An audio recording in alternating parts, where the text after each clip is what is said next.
Onda biz nəyi yadda saxlamaq istəyiriksə, bütün informasiyalara mütləq hiss yükləməliyik. Mütləq hiss yüklənməlidir, bəli. Həyat bəzən o hissləri öz bərabərində gətirir. Məsələn, yuxarı mərtəbəli bir hündür mərtəbəli binaya çıxanda liftə qalmısınızsa, zaten o sizin yadınızda qalacaq, zehin onu unutmayacaq. Çünki orada böyük bir stres, panika, qorxu keçirsiniz. Ya qatarda işıqlar sönübsə metroda, siz də 1 saat boyunca havasız vəziyyətdə qalmısınızsa, ömür boyu onu unutmazsınız. Bu həyatın özü bərabərində gətirdiyi duyğusal anlardır. Bəzi məsələlərdə isə bizim ora duyğu yükləməyimiz lazım gəlir. Süni olsa belə.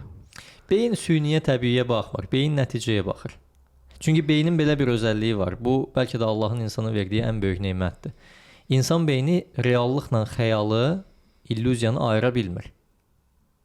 İnsan beyni üçün ikisi də eyni şeydir. Realla xəyal. Məsələn, indi təsəvvür eləyin ki, bir dənə sarı limonu götürmüsünüz, ətirli sarı limon. Ortadan bölürsünüz onu iti bir bıçaqla, əlinizə alırsınız, qoxluyursunuz, sıxırsınız, ağzınıza suyunu içirsiniz, dişlərinizdə bir-birinə sürtürsünüz. Hamı bunu təsəvvür eləsin. Necə hiss elədiniz özünüzü? Adamın ağzı sulanır. Ağzınız sulanır, dişləriniz qamaşır, düzü. Niyə? Doğru. Biz onu yaşamışıq ona görə. Limon səbəbilə deyilmi? Bəli, bəli. Limon var burada. Yoxdur amma. Limon var yanınızda? Yoxdur. Bəs nəyə görə bunu yaşayırsınız? Beynimiz deməli bunu. Xəyalını qururuq çünki.